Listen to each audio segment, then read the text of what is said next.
Assalamualaikum warahmatullahi wabarakatuh. Selamat datang kembali di channel Berbagi Ayat. Kali ini Berbagi Ayat akan mengulas 5 ilmuwan perempuan terbaik dalam Islam di zaman Nabi.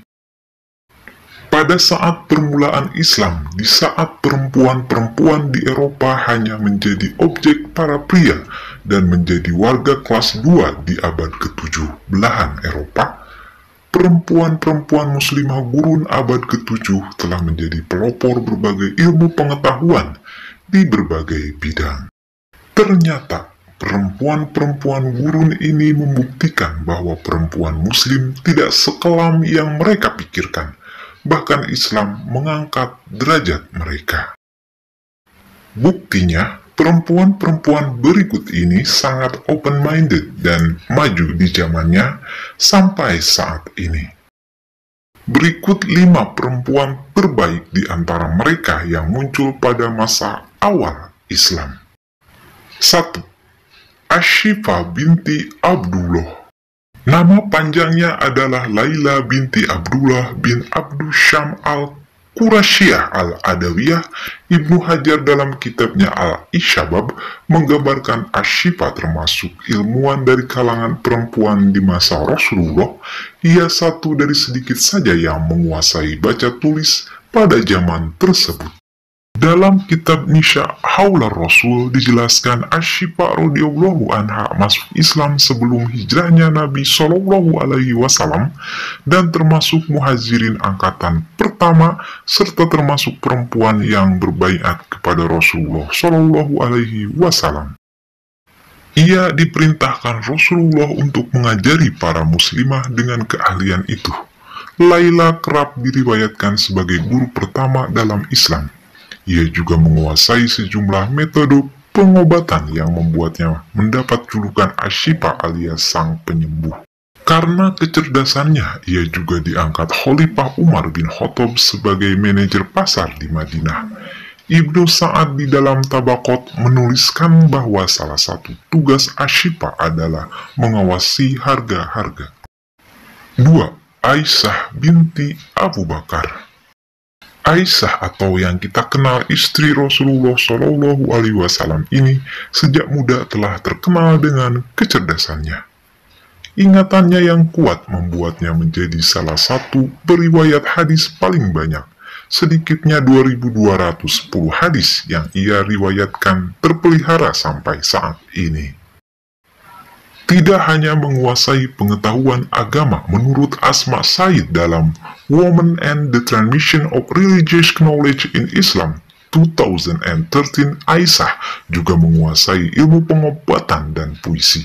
Sebagian besar masa hidupnya selama 44 tahun selepas Rasulullah wafat diabadikan untuk mengajari umat Islam ilmu agama. Aisyah juga telah mendirikan madrasah pertama bagi perempuan dalam Islam.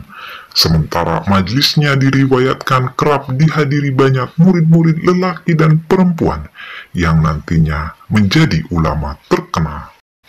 Urwah bin Zubair berkata, "Aku tidak pernah melihat perempuan yang lebih cerdas dalam bidang kedokteran, fikih, dan syair selain Sayyidah Aisyah radhiyallahu anha." Aisyah wafat pada usia 63 tahun, Senin malam 17 Ramadan 58 Hijriah atau 13 Juli 678 Masehi. Ia dikebumikan di pemakaman Baqi dan jenazahnya diimami oleh Abu Hurairah dan Marwan bin Hakam yang saat itu adalah gubernur Madinah. 3. Ummu Warokah binti Abdullah. Ummu Warokah binti Abdullah binti Haris merujuk hadis riwayat Abu Daud. Keilmuannya membuat Rasulullah merestui Ummu Warokah menjadi imam di rumah dan kampungnya di Madinah. Ummu Warokah tidak hanya pandai membaca Al-Quran, melainkan juga memahami dan menghafalkannya dengan baik.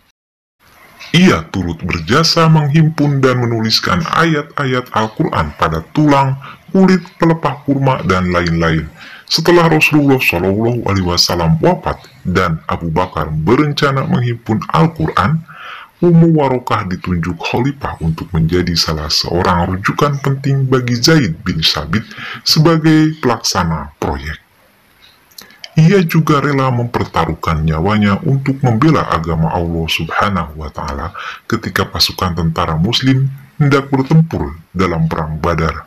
Ummu Warokah langsung terpanggil, namun Rasulullah memintanya untuk tetap di rumah karena ia memang syahidah dan tak harus tempur di medan perang.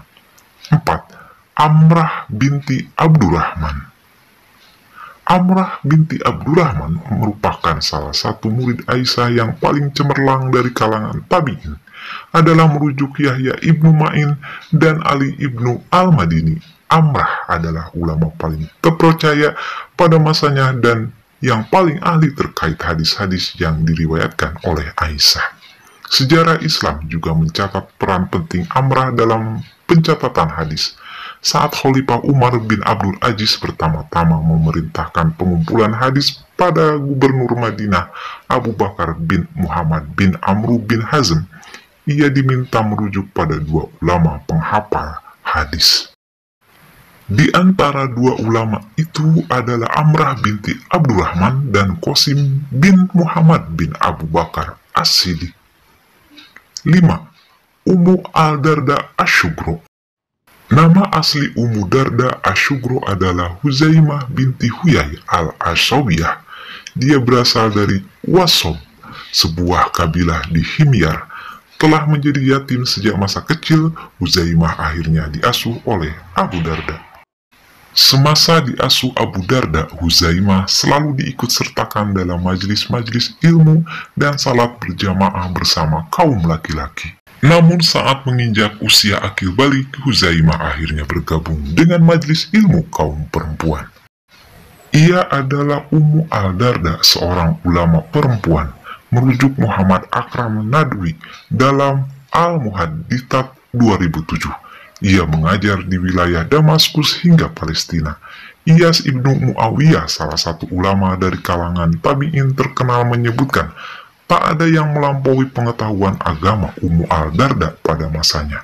Khalifah Abdul Al-Malik ibnu Marwan termasuk salah satu murid Ummu Al-Darda masa itu.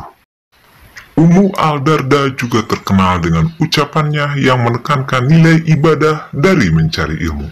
Aku sudah mencari segala cara beribadah. Tak ada yang lebih menenangkan hatiku ketimbang duduk bersama para terpelajar dan bertukar ilmu dengan mereka. Dan itulah sekilas 5 perempuan terbaik dalam Islam di zaman Nabi. Mohon maaf atas segala kesalahan dan kekurangan. Wassalamualaikum warahmatullahi wabarakatuh.